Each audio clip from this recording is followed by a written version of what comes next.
Hello, everybody. On behalf of the Highland Park Public Library, we'd like to welcome you to Library in Your Living Room. We are pleased to present Shelf Isolation, a weekly mini-series about books, culture, and what to read next. I'm Sarah Marie, and this is your Information and Reader Services Department. In today's episode, we are excited to share with you what we have been reading, watching, and or listening to during Shelf Isolation. To begin our mini-series, I'm going to turn things over to our Readers Roundtable expert and moderator, Michelle. Thank you, Sarah Marie. First, I just want to talk about a book that I am about maybe 90% done listening to. It's a brand new book. It just came out at the beginning of this month. It is called The Love Story of Missy, Carmichael by Beth Morrey. And it is about a 79-year-old librarian named Missy Carmichael. She's kind of living a sad life, an empty life. Her beloved husband has passed on, and she's estranged from her daughter, and her son and only grandchild moved far away to Australia. Then one day she meets two very friendly neighbors and also a dog who kind of teach her that she has so much more to love.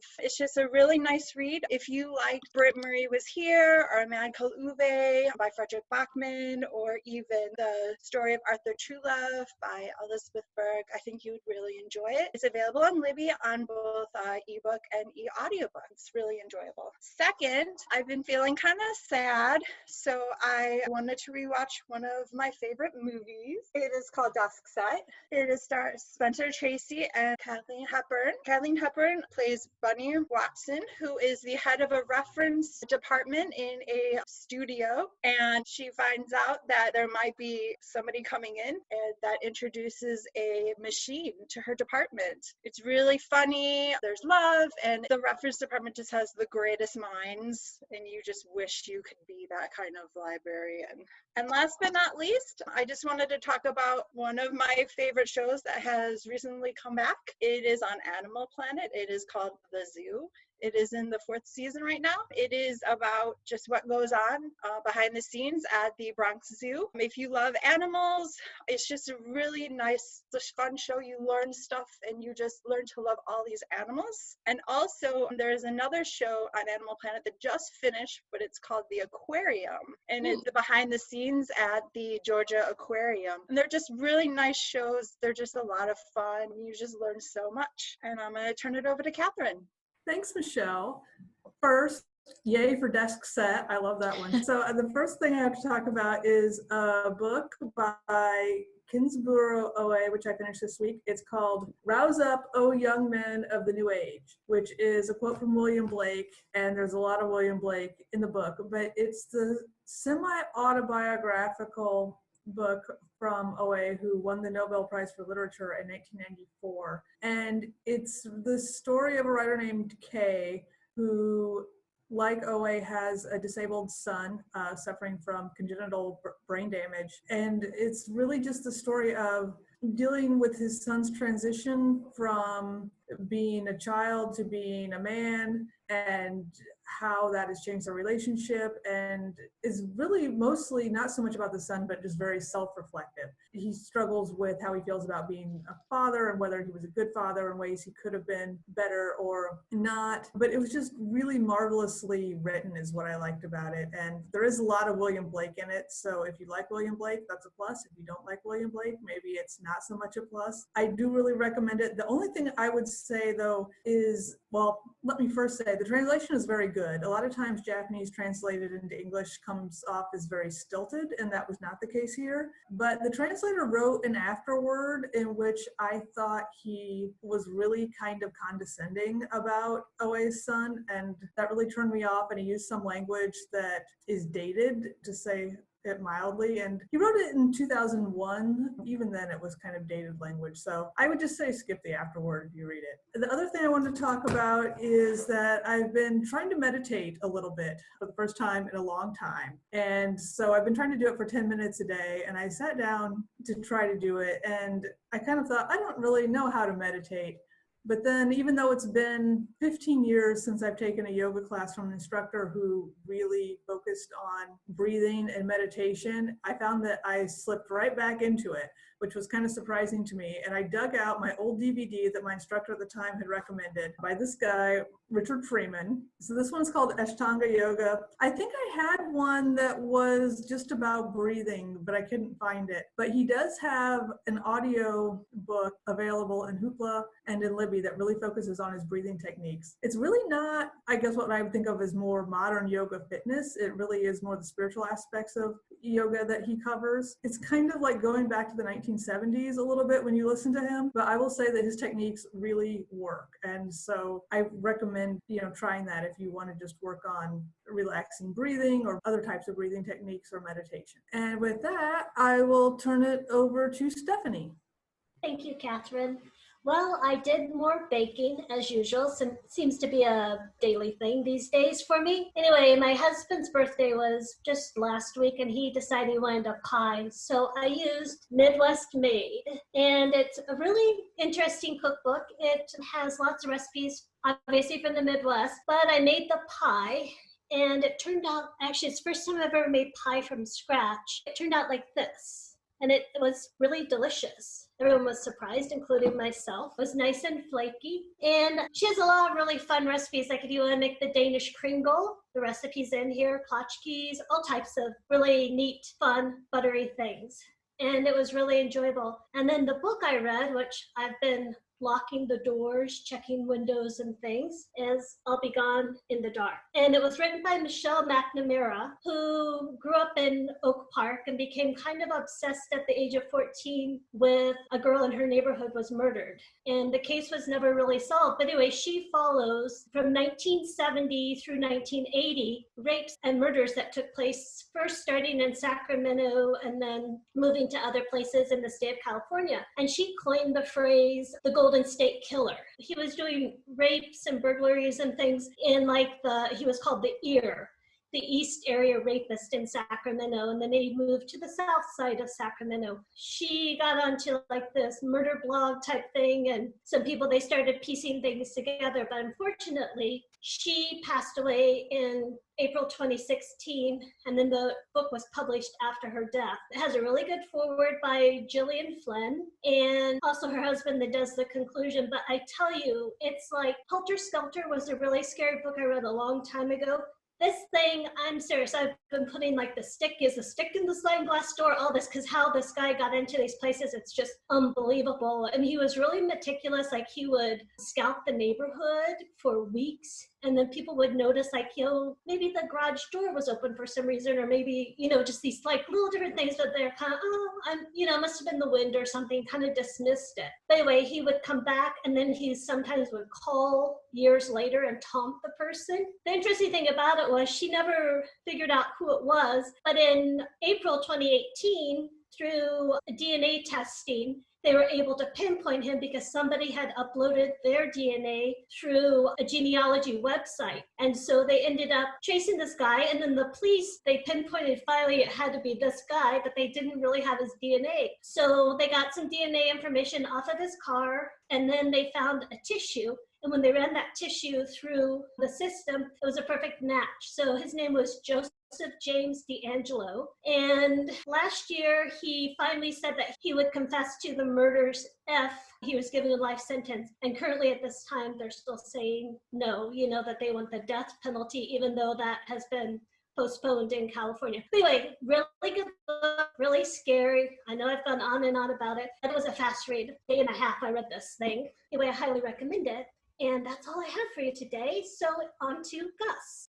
All right. Thank you, Stephanie. That sounds pretty interesting. So I'll probably pick that up. So I'm going to confess, I haven't been reading much lately. I've been doing a lot of things around in my house, but I still want to recommend something. So I have been playing video games. It's rare that you're going to find books on video games that are really good. So I'm going to recommend one that I've read a long time ago. that is really, really good. Ready Player One. Now, I refuse to watch the movie because I read the book. No, I'm just kidding. I have not had time to see the movie, but I did read the book. And I always say the book is better than the movie, so I can't say that's true or not because I haven't seen the movie. But this is a lot of fun. It takes place in the future. It's a sci-fi book, for those of you that don't know. It's about a teenager named Wade Watts, and he loves this thing called the Oasis. And the Oasis is like a virtual reality world where you can be kind of who you want. And the person that made the Oasis, the creator, is giving away his fortune, which is like billions of dollars or something like that, to the first person that finds 3 hidden keys in the Oasis without ruining anything. It's really cool. There's a lot of nostalgia in it, a lot of 80s type nostalgia, games and all that stuff. So I thought it was a lot of fun. Spielberg did make a movie out of it. For those of you maybe have seen the movie and didn't know there was a book, there is a book, it came out in 2011 by Ernest Cline. You could also get this on Libby as well. I actually bought my copy. It's a signed copy. That's how much I liked it. So it was really good. Also, I would like to recommend a game because I know if you watch the other recommendations I've done, I do a lot of gaming in my very little free time. But I'm embarrassed to say that I have not played Spider-Man for the PS4. I know all of you have played it, right?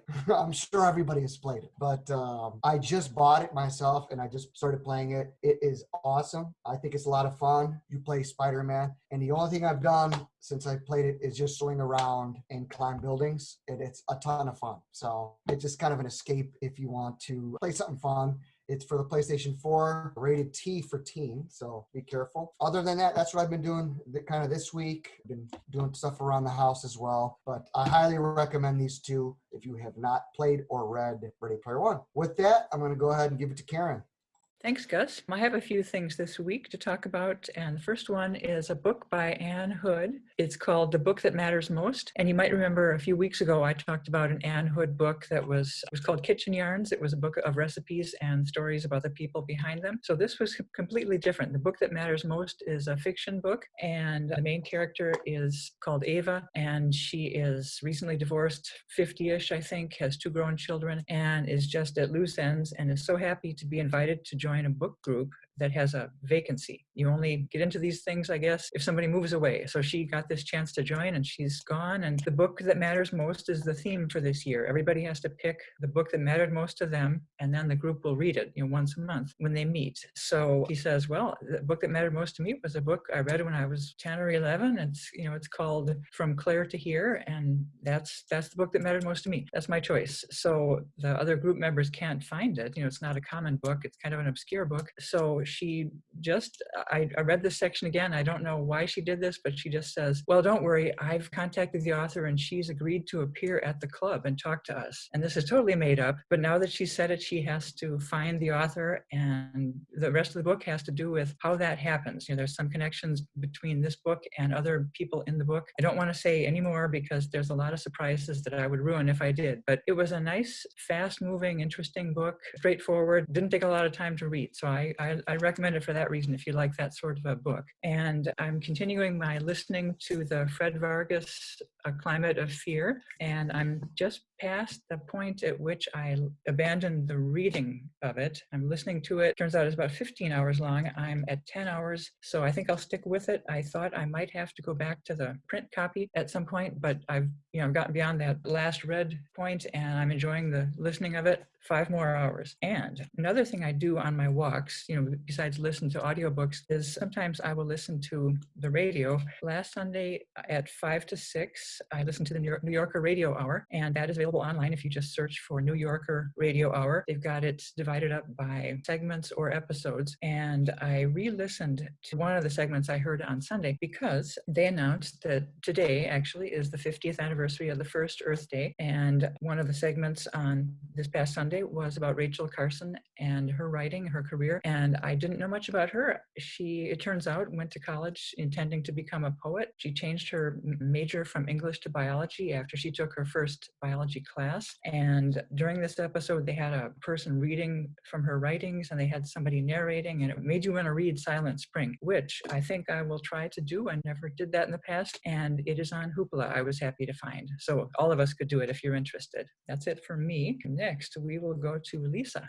Thank you, Karen. So I have been reading this week something called the Great Latka Hamantaschen Debate, and it's a collection of mock research papers that were used in debates at the University of Chicago during the annual Latka Hamantaschen debate, where professors have to dress up in their full regalia, argue which is better, Latka or Hamantaschen. And they can be as ridiculous and silly as they want. I'm going to spoil one of the papers because several and they don't build off of each other, so that feels safe. A New Page in the of Atomic Physics by Gerald M. Sadok. He argues that building off of Thomson's plum pudding model of the atom, somebody else created a model of latkes and determined that latkes are actually the blocks of Hamantaschen. Super entertaining. And I am really loving it. And then for Libby, I just got a hold in, I'm really excited. It's Carry On by Rainbow Row. And I haven't read it because the whole it's about Simon Snow, who's a one, is bad at being a joke, and his roommate as vampire, and it looks like it's going to be a possible parody on Harry Potter. So I'm really looking forward to seeing that. And with that, I will pass this on to Jackie. Thank you, Lisa. So today I want to talk about two books.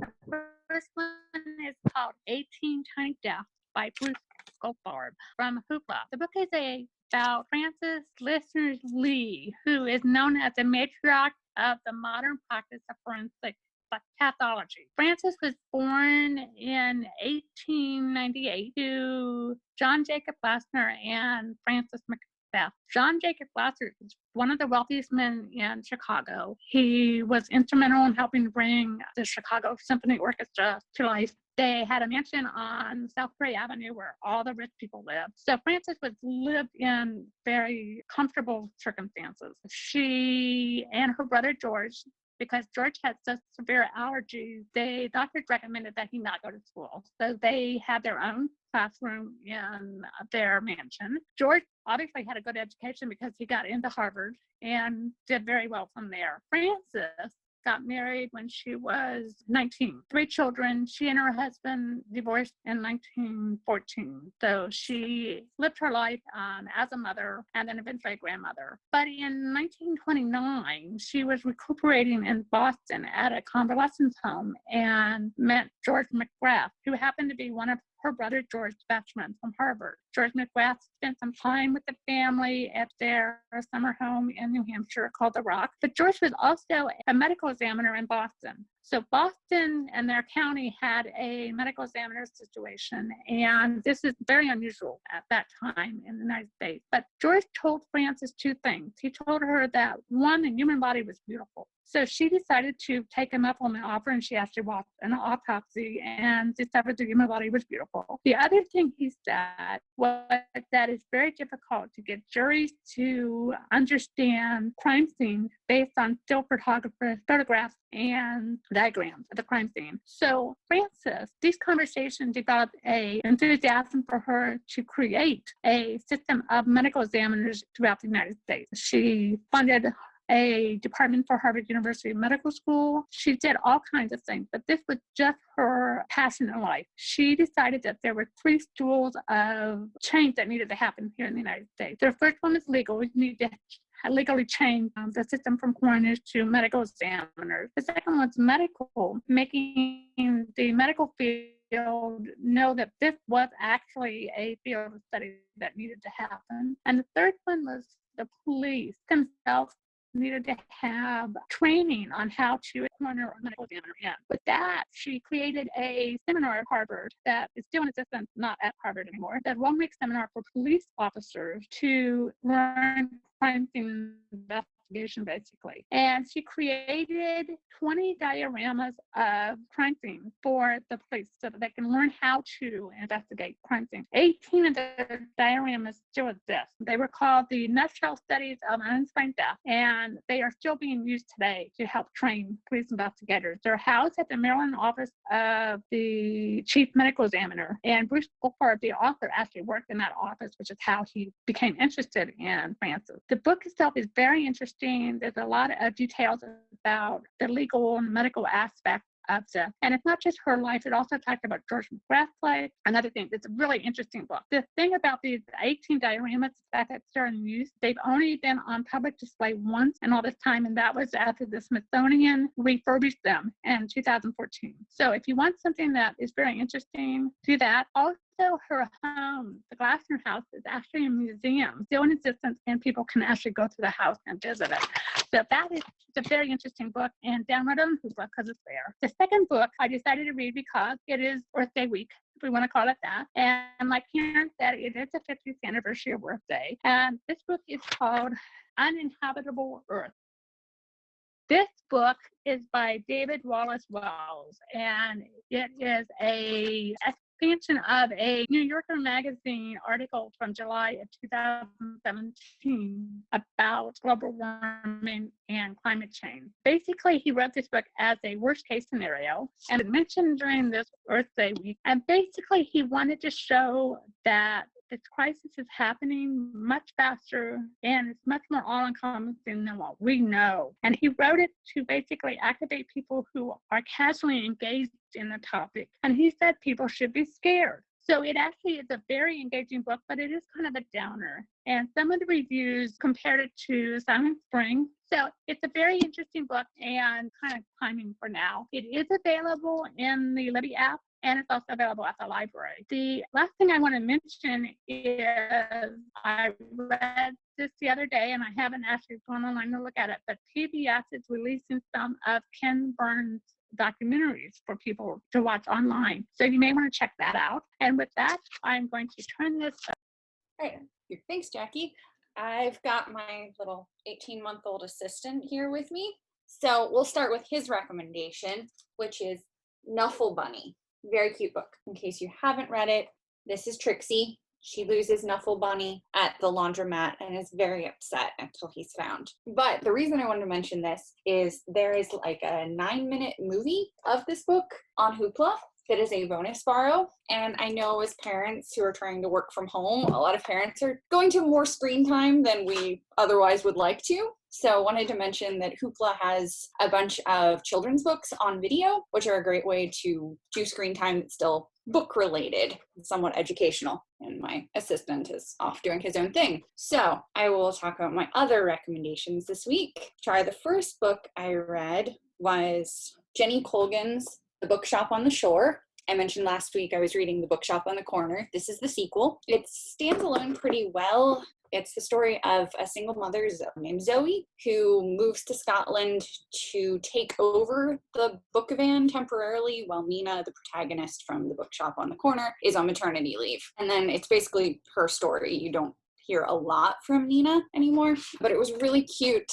She, besides working in the book van, is also a nanny to a family with 3 kids in a sort of spooky gothic mansion with their father, and the mother is sort of missing. There's some Jane Eyre vibes, but I really enjoyed it and discovered that there's a 3rd book in the series, 500 Miles from You, coming out in June. We have the print copy on order. I expect we'll probably end up getting it on Overdrive as well, and I was able to get a digital advanced reader copy, so I will probably be reading that for next week. My other recommendation was something I discovered works really well this week.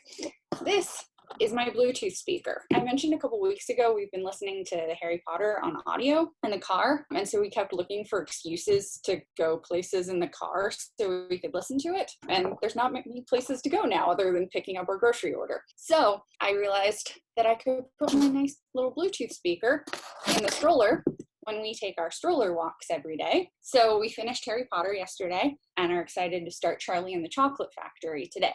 Trying to do some kid-friendly listens that my husband and I still enjoy also. So those are my recommendations, and I'll pass it off to Sarah Marie. Thank you, Sarah. My recommendations this week, my undergraduate book club and I are now moving on to Patricia Briggs' Mercy Thompson series, the first of which is called Moon Called. The series is an urban fantasy with shapeshifters and werewolves and vampires. The first book really just establishes the world of Mercy Thompson and the various connections she has to the many bits of the supernatural world living alongside her in Washington State. This is kind of a similar series to either Laurel K. Hamilton's Anita Blake series or Charlene Harris's Sookie Stackhouse Southern Vampire Mysteries, or True Blood for those of us who watch HBO. And then in addition to that, I have kind of been reading into the pandemic, if you will, and I'll give more on that next week because I'm in the middle of a few books, but I've also been playing into the pandemic with video games. I am on my 5th playthrough of The Last of Us. This is the remastered edition for the PS4. And The Last of Us is set in a post-apocalyptic zombie world. They start in Boston and they just kind of go all over the place. And it features Ellie and Joel. Joel is kind of given guardianship of Ellie, and this is not a giveaway, but you'll find out. Ellie is suspected to be the cure for the zombie virus, and so they have to travel all around to find the Fireflies who will kind of be taking that cure and making it into a vaccine. And I especially mentioned this along with HBO connection because earlier in March, Neil Druckerman, who wrote and directed the actors and actresses and voice actors doing The Last of Us, announced that it would be made into an HBO TV series. So we have that to look forward to, possibly in late 2021, maybe 2022. I'm not quite sure, but it's co-written and directed with the gentleman who wrote Chernobyl, the HBO miniseries. So I'm really looking forward to that. And after that, I shall turn things over to Nancy. Thank you, Sarah Marie. So I discovered on Hoopla a book that was just translated and released called Cars on Fire. And it's by a woman named Monica Ramon Rios. She's Chilean, and it's a series of short stories. I just started them. I've just read 1.5 of a woman in different situations, in a political office, in academia. And it seems to be well written and well translated. And I'm enjoying this new Chilean author that I discovered by accident on Hoopla on the new releases. They're very intense stories, so I wouldn't read more than one at a time, but very interesting new reader. And it is going to be available in print in the consortium as well. And because I just don't get enough of classical music and opera, working on the Ravinia grant and preparing these resources for the Digital Library of America, I watch some movies on Canopy too. Canopy is available, of course, with your library card. I don't recommend using the Android application. It's not so marvelous, but I watched a film called Intermezzo, starring Ingrid Bergman. And it's about a violinist and his affair with a young pianist, and I really enjoyed it. And the violin was played by a Swedish violinist named Charles Berkman, and it was remade in English to be Ingmar Bergman's first English-speaking American film, and that's available on YouTube. And that's okay too. I watched both of them. It's kind of odd watching Leslie Howard have his bow slide across the fingerboard while the great Tasha Seidel's playing music. It's kind of disconcerting. So I enjoyed the Swedish version much better. But really, Ingrid Bergman, of course, is a great actress, and it's fun to watch her in this movie as a very young woman, and all these other Swedish actors that I'd never heard of before as well. And that's all I have today. Thank you to Lori. Thanks, Nancy. Today I am in the middle of 2 different titles. One, I'm listening to a book that came out a few years ago. It's called Killers of the Flower Moon. It's a narrative nonfiction book by David Gran, and it's about a series of murders that took place on, I think, the Osage Reservation in Oklahoma in the late 1920s and how it gave rise to the FBI. It's really a good audiobook. It has multiple narrators. I have not finished it, so I don't know how it ends, but I believe the FBI actually became an entity, so I think that's part of it. I've been enjoying that, and I recommend that to you. And the second book I'm reading, I got on Overdrive. It's called This Is Chance, and the author's last name is John Mooallem. I don't know if I pronounced the name right. It's Mooallem. And it's the story of a major earthquake that took place in Alaska, I believe in Anchorage, in 1964, and how a woman who worked kind of like a stringer or a part-timer at the radio station there became really integral to the way the city rebounded from it. It was a major earthquake. I guess the roads like literally rippled. And it's a really well-written book, and I haven't finished that one yet either, but I'm enjoying that quite a bit. And finally, I would just like to thank Michelle for mentioning the movie Desk Set, because it's a really good movie and it does take place in the library, and it is National Library Week. Tuesday was National Library Workers Day, so I would like to thank all my coworkers, my colleagues who are here, and all the different things we do to make the library run even when it's not open physically. That's all I have to say. Thank you all. Well, okay. Thank you so much, Lori. That is it for us today, folks. As always, please remember that we are here for you. As Lori said, it is National Library Week, and it is made all the more poignant because we are missing you all so much. But we are available for any comments, questions, or concerns you may have. You can always reach us online through Facebook at facebook.com/HPLibrary, through our Twitter, which is @HPLibrary, or via email, which is @hppla.org. You can also find this information online through our website, which is hplibrary.org. Our music today was Carefree by Kevin MacLeod. You can find this and more information about the titles we mentioned in our show notes below. Okay, everybody, this is us signing off until we see you next. Stay safe.